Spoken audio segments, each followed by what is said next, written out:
Hello everyone, आप सभी का स्वागत है इन माय चैनल गोटेक प्लस। जैसा कि मैंने आपको पिछले लेक्चर में समझाया था अकरेंस ऑफ द मेटल्स, आज मैं इस लेक्चर में लेकर आया हूँ with the new chapter. Fourth chapter है 10th क्लास का, carbon and its compounds. Okay, let's start today, represented by गोटेक plus. Carbon, it is a non metal. Actually carbon जो है वो नॉन मेटल होता है, मैंने आपको पहले ही बता दिया है। The amount of carbon present in the earth crust and atmosphere is very small. Actually जो कार्बन है ना अर्थ क्रस्ट पे, वो बहुत कम प्रेजेंट है, बहुत ही कम क्वांटिटी में प्रेजेंट है। All living things, plants and animals are made up of carbon based compounds which are called organic compounds। Actually यहाँ मिस्टेक हो गई है, यहाँ ये ऑर्गेनिक कॉल्ड ऑर्गेनिक कंपाउंड होगा यहाँ। ओके, जितने भी लिविंग थिंग्स हैं जैसे कि प्लांट हो गया, एनिमल्स हो गया, ये सभी के भी जो है कि कार्बन बेस पे, कार्बन के कंपाउंड्स पे डिपेंड करते हैं। ये सभी के सभी कार्बन के कंपाउंड्स पे डिपेंड करते हैं। उन कार्बन्स को कहते हैं organic compounds.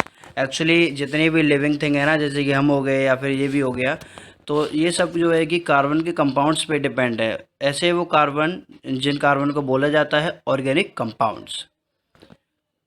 A large number of things which we use, actually यहाँ वी यूज़ होगा, which we use in our daily life are made up. Actually यहाँ मेड अप होगा, सॉरी मिस्टेक हो गया, are made up of carbon compounds. Actually जितने भी large number of things हैं जो भी हम यूज़ करते हैं इन आर डेली लाइफ, वो एक्चुअली बने हुए हैं कार्बन कंपाउंड से। Okay, carbon always form covalent bond. Carbon जो है हमेशा कोवेलेंट बॉन्ड बनाता है, ना कि ionic bond. Okay, carbon is tetravalent. Carbon जो है टेट्रावेलेंट है। टेट्रावेलेंट का मतलब it contain 4 valency.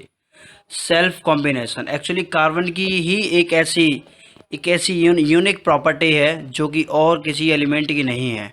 Actually carbon क्या है, खुद आपस में जुड़ के, एक कार्बन एटम दूसरे कार्बन एटम से, दूसरा कार्बन एटम तीसरे से, तीसरा चौथे से, चौथा पाँचवें से, पाँचवा छठवें से, ऐसी लंबी से लंबी चेन बना सकता है, जिसे बोलते हैं self combination. Okay, carbon have a tendency to make a chain, that process is called self combination. वो आपस में एक कार्बन एटम दूसरे कार्बन एटम से आपस में जुड़ सकता है। ओनली ये कार्बन की ही प्रॉपर्टी, किसी और की प्रॉपर्टी नहीं है।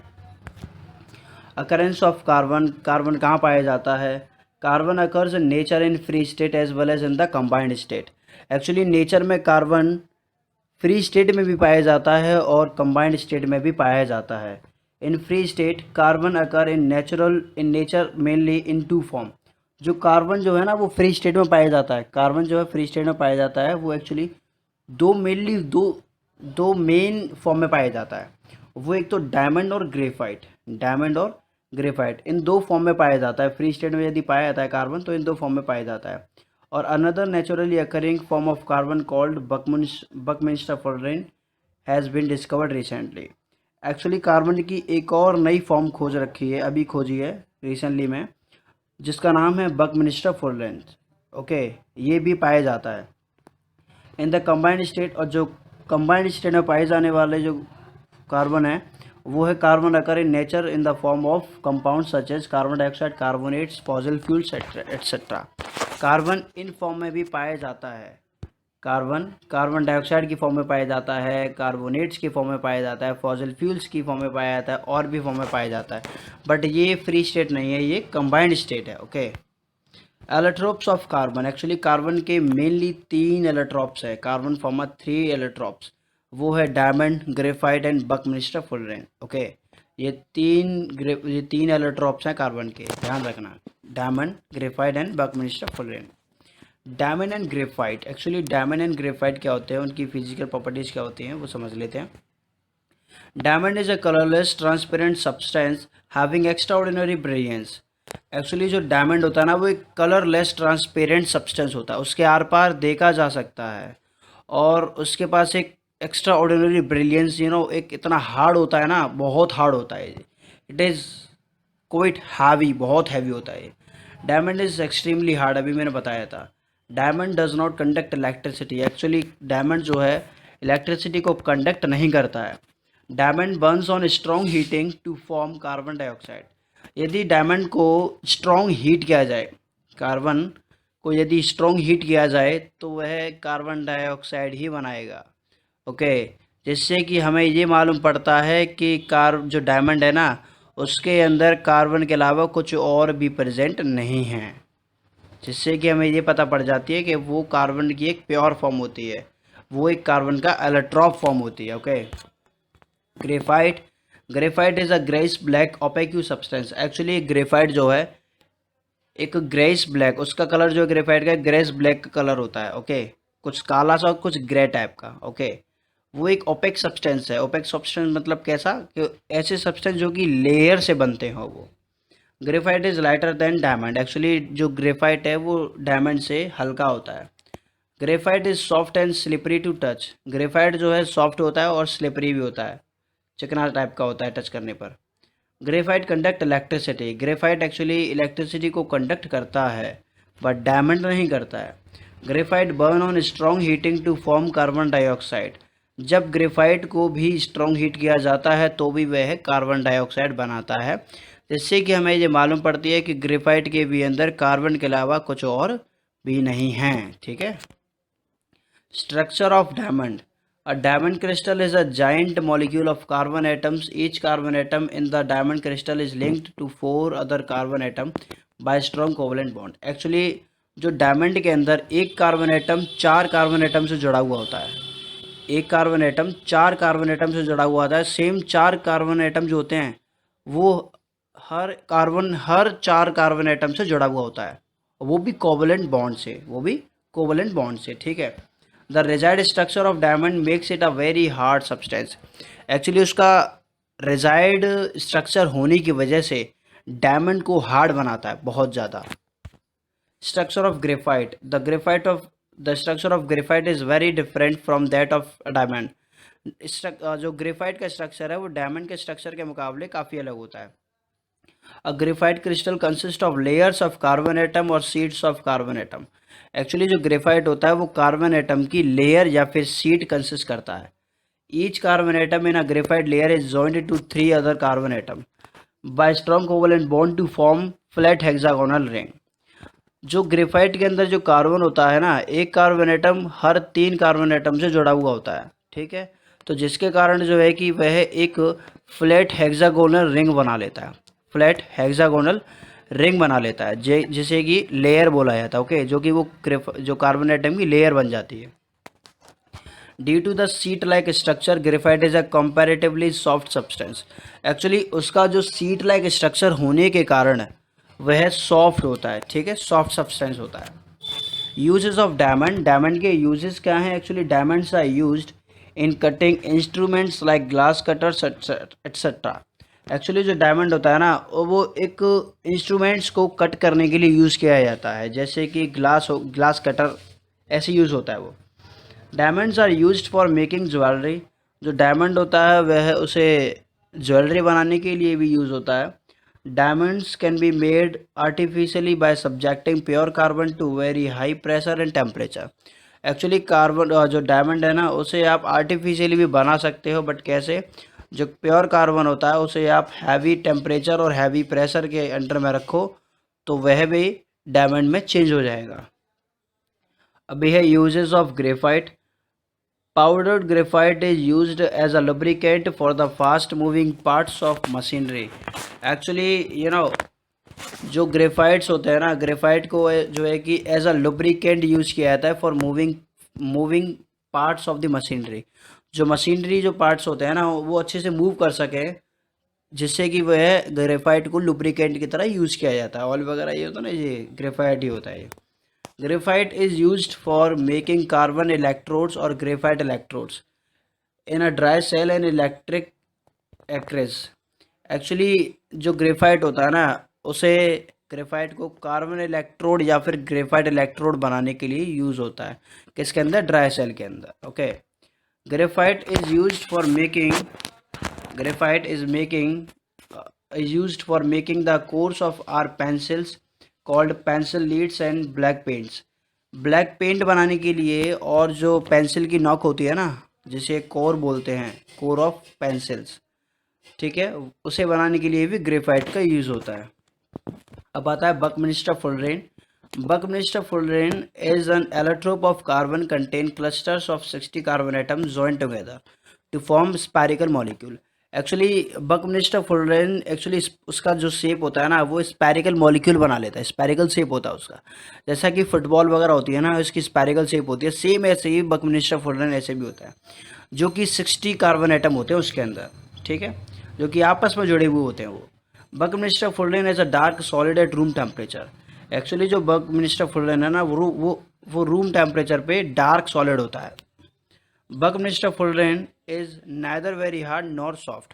एक्चुअली जो बल्कमिस्टर फुलरेन है ना वो ना तो ज़्यादा स्ट्रॉन्ग है और ना ही ज़्यादा सॉफ्ट है। इसका मतलब ये है कि डायमंड और ग्रेफाइट का दोनों का ये मिक्सचर है। अब ये organic compounds, okay, the compounds of carbon are known as organic compounds. Simple सी बात है, ऑर्गेनिक कंपाउंड्स का मतलब यही है कि जो कार्बन के कंपाउंड्स हैं उन्हें कहते हैं organic compounds. Carbon compounds are covalent compounds having low melting and boiling points. जो कार्बन के कंपाउंड्स होते हैं वो क्या है, कोवलेंट कंपाउंड्स होते हैं। Carbon compounds are also known as covalent compounds, ठीक है, जिनका मेल्टिंग और बॉइलिंग पॉइंट काफ़ी लो होता है, ठीक है। Organic compounds occur in all living things like plants and animals. जो ऑर्गेनिक कंपाउंड्स होते हैं वो जितनी भी सारे के सारे लिविंग थिंग्स हैं ना उनमें पाया जाता है, जैसे कि प्लांट हो गया, एनिमल हो गया, इनमें ऑर्गेनिक कंपाउंड्स पाए जाते हैं। Third, oxides of carbon like carbon monoxide and carbon dioxide, carbonates, hydrogenate, ये यहाँ मिस्टेक हो गया, hydrogenate, okay, carbides are also carbon compounds but they are not considered to be organic compounds. Actually ये भी जितने कंपाउंड है ना ये ऑक्साइड हैं, ये कार्बन के क्या है, ये कार्बन के ऑक्साइड है सभी। जब मोनोऑक्साइड हो गया, कार्बन डाइऑक्साइड हो गया, कार्बोनेट हो गया, ये सब हो गए, ये ऑर्गेनिक कंपाउंड्स नहीं है। हालांकि ये कार्बन के कंपाउंड हैं बट ऑर्गेनिक कंपाउंड्स नहीं है, ठीक है। The study of carbon compounds such as hydrocarbon and their derivatives is called organic chemistry। यहाँ ये called होगा, ओके। जो कार्बन से बने हुए जितने भी कंपाउंड हैं, कार्बन के कंपाउंड जो हैं, जैसे कि हाइड्रोकार्बन हो गया, डेरिवेटिव हो गई, और उनके हाइड्रोकार्बन के डेरिवेटिव हो गए, इनकी स्टडी को बोला जाता है organic chemistry, okay, organic chemistry. अभी है टाइप्स ऑफ ऑर्गेनिक कंपाउंड्स। कौन कौन से टाइप के होते हैं ऑर्गेनिक कंपाउंड्स? हाइड्रोकार्बन हो गया, हेलोअल्केन हो गया, अल्कोहल्स हो गया, एल्डिहाइड हो गए, कीटोन हो गया, कार्बोक्सिलिक एसिड हो गया, या फिर ऑर्गेनिक एसिड हो गया। ये सभी के सभी ऑर्गेनिक कंपाउंड्स हैं, ओके। हाइड्रोकार्बन स्टार्ट करते हैं। A compound made up of hydrogen and carbon only is called hydrocarbon. Hydrocarbon क्या होते हैं? हाइड्रोकार्बन ऐसे होते हैं, ऐसे कंपाउंड होते हैं जो कि ओनली हाइड्रोजन और कार्बन से मिलके बने हुए होते हैं। अब टाइप्स ऑफ हाइड्रोकार्बन, हाइड्रोकार्बन कौन कौन से टाइप के होते हैं? एक्चुअली हाइड्रोकार्बन जो है दो टाइप के होते हैं, सैचुरेटेड एंड अनसैचुरेटेड। वहीं सैचुरेटेड की बात करें तो सैचुरेटेड हाइड्रोकार्बन होता है ओनली एल्केन, और अनसैचुरेटेड हाइड्रोकार्बन होते हैं एल्कीन एंड एल्काइन, ओके। यहाँ मैंने बता दिया पहले ही आपको। सैचुरेटेड हाइड्रोकार्बन क्या है? A hydrocarbon in which the carbon atom are connected by only single bond is called saturated hydrocarbon. Actually saturated hydrocarbon वो होते हैं जिनके अंदर एक कार्बन एटम दूसरे कार्बन एटम से जुड़ा हुआ होता है विद द सिंगल बॉन्ड से जुड़ा हुआ होता है, उसे बोलते हैं सैचुरेटेड हाइड्रोकार्बन, जो कि ओनली एल्केन ही होते हैं, ठीक है। The general formula of saturated hydrocarbon or alkane is CnH2n+2। Actually saturated hydrocarbon का जो जनरल फार्मूला होता है, या फिर कह सकते हैं एल्केन का सैचुरेटेड फार्मूला होता है, वो ये होता है CnH2n+2। अब यहाँ आप कितने कार्बन का सैचुरेटेड हाइड्रोकार्बन बनाना चाहते हो या फिर एल्केन बनाना चाहते हो, कितने कार्बन का, वो आप रखोगे n की जगह पे। जैसे कि आप जो है 2 कार्बन का एल्केन बनाना चाह रहे हो तो n की जगह पे रखो 2, ठीक है। n मतलब number of carbon atom, where n is the number of carbon atom in one molecule of the alkane. Is that clear? Unsaturated hydrocarbon, actually saturated hydrocarbon तो ओनली वन टाइप का होता है, वो भी alkane, but unsaturated hydrocarbon is of 2 type. वो है alkene और alkyne. अब ये समझना कि अनसैचुरेटेड हाइड्रोकार्बन होता क्या। एक्चुअली अनसैचुरेटेड हाइड्रोकार्बन के अंदर जो कार्बन एटम्स होते हैं वो डबल या फिर ट्रिपल बॉन्ड से जुड़े हुए होते हैं। डबल या फिर ट्रिपल बॉन्ड से जुड़े हुए होते हैं, उन्हें कहते हैं अनसैचुरेटेड हाइड्रोकार्बन। एल्कीन की बात करते हैं। एल्कीन जो है, यहाँ थोड़ी मिस्टेक हो गया, यहाँ एल्कीन होगा ना कि एल्केन। ओके, यहाँ एल्कीन होगा। एल्कीन जो है एक अनसैचुरेटेड हाइड्रोकार्बन होता है जिसके अंदर जो है कि एक कार्बन एटम दूसरे कार्बन एटम से विद द डबल बॉन्ड जुड़ा हुआ होता है। ठीक है, जो जनरल फार्मूला होता है एल्कीन का वो होता है CnH2n। एन की जगह पे नंबर ऑफ कार्बन। ठीक है, नंबर ऑफ कार्बन एटम। जैसे कि इथीन हो गया, प्रोपीन हो गया, ब्यूटीन हो गया, और भी होते हैं एट्सेट्रा। ये क्या है, ये एल्कीन के एग्जाम्पल हैं, एल्कीन। अब ये alkynes, unsaturated hydrocarbon in which the two carbon atoms are connected by a triple bond is called an alkane। Alkane क्या होते हैं, सॉरी यहाँ एल्काइन होगा ना कि एल्केन। ओके, मिस्टेक हो गया, यहाँ एल्काइन होगा। एल्काइन क्या होता है, एल्काइन वो होते हैं जो कार्बन एटम जो है ना वो दूसरे कार्बन एटम से विद द ट्रिपल बॉन्ड से जुड़ा हुआ होता है। ट्रिपल बॉन्ड से जुड़ा हुआ होता है one carbon to another carbon. ठीक है, उन्हें बोलते हैं एल्काइंस। जैसे कि इथाइन हो गया, तो इथाइन में क्या है कि एक कार्बन एटम दूसरे कार्बन एटम से जुड़ा हुआ होता है with the triple bond. Propyne हो गया, ब्यूटाइन हो गया, और भी होते हैं एट्सेट्रा। अब ये यहाँ एल्काइल ग्रुप, अब ये नया है थोड़ा, ये थोड़ा नया है एल्काइल ग्रुप। एल्काइल ग्रुप क्या है समझना अच्छे से ज़रा। The group formed by removal of one hydrogen atom from an alkane molecule is called an alkyl group. ठीक है, एल्काइल ग्रुप होता है यदि आप एल्केन में से एक हाइड्रोजन एटम को रिमूव करवा दो किसी के भी द्वारा, किसी दूसरे ग्रुप के द्वारा एल्केन में से एक हाइड्रोजन रिमूव हो जाता है, then that is called alkyl group. जो कि हो गए इथाइल हो गया, मिथाइल हो गया, प्रोपाइल हो गया, ब्यूटाइल हो गया, और भी होते हैं एट्सेट्रा। ठीक है, अब ये है साइक्लिक हाइड्रोकार्बन। अब साइक्लिक हाइड्रोकार्बन्स क्या होते हैं, अभी तक हमने पढ़ा वो सारे के सारे ओपन चेन वाले थे, यहाँ ये क्लोज चेन वाले हैं, जिसे आप साइक्लिक हाइड्रोकार्बन भी बोल सकते हो। There are some other hydrocarbon in which the carbon atom are arranged in the form of a ring, such hydrocarbons are called cyclic hydrocarbon. जैसे कुछ हाइड्रोकार्बन्स होते हैं जो कि रिंग की फॉर्म में प्रेजेंट होते हैं, रिंग की फॉर्म में प्रेजेंट होते हैं, उन्हें कहते हैं cyclic hydrocarbon. Okay, the cyclic hydrocarbon may be saturated and unsaturated. Actually जो साइक्लिक हाइड्रोकार्बन होते हैं वो सैचुरेटेड भी हो सकते हैं और अनसैचुरेटेड भी हो सकते हैं। जैसे कि a saturated cyclohydrocarbon is a cyclohexane. जो साइक्लोहेक्सेन जो है ना, साइक्लोहेक्सेन एक सैचुरेटेड हाइड्रोकार्बन है। यदि बात करें बेंजीन की तो वो है अनसैचुरेटेड हाइड्रोकार्बन। अब यहाँ साइक्लोहेक्सेन सैचुरेटेड क्यों, क्योंकि एक कार्बन दूसरा कार्बन सिंगल बॉन्ड से जुड़ा हुआ है, जिसके कारण वह सैचुरेटेड हाइड्रोकार्बन है। ठीक है, और यदि हम बात करें बेंजीन की तो वहाँ बेंजीन के अंदर डबल बॉन्ड भी प्रेजेंट होता है और सिंगल बॉन्ड भी प्रेजेंट होता है। ठीक है, या ये कह सकते हैं उसके अंदर रेजोनेटिंग स्ट्रक्चर प्रेजेंट होता है, रेजोनेंस इफेक्ट होता है उसके अंदर। अभी है आइसोमर्स। आइसोमर्स क्या होते हैं, ये थोड़ा नया टॉपिक है, आइसोमर्स समझो। The organic compounds having the same molecular formula but different structure are known as isomers. Actually ऐसे ऑर्गेनिक कंपाउंड्स होते हैं जिनका मॉलिक्यूलर फार्मूला तो सेम होता है बट स्ट्रक्चर डिफरेंट होता है। उनका जो मॉलिक्यूलर फार्मूला होता है सेम होता है बट स्ट्रक्चर डिफरेंट होता है, उन्हें कहते हैं isomers. Isomerism is possible only with hydrocarbon having 4 और more carbon atom.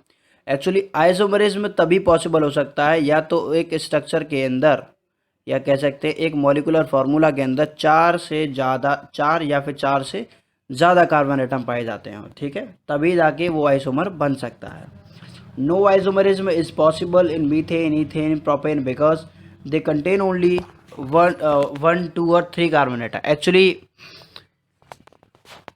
Methane, ethane और प्रोपेन का आइसोमरिज्म नहीं बन सकता है क्योंकि वो कम कार्बन कंटेन करते हैं। क्योंकि मैंने अभी बताया 4 से कार्बन एटम वालों के नीचे का कोई भी आइसोमरिज्म नहीं बनेगा। 4 या फिर 4 से ऊपर वालों का आइसोमरिज्म बन सकता है।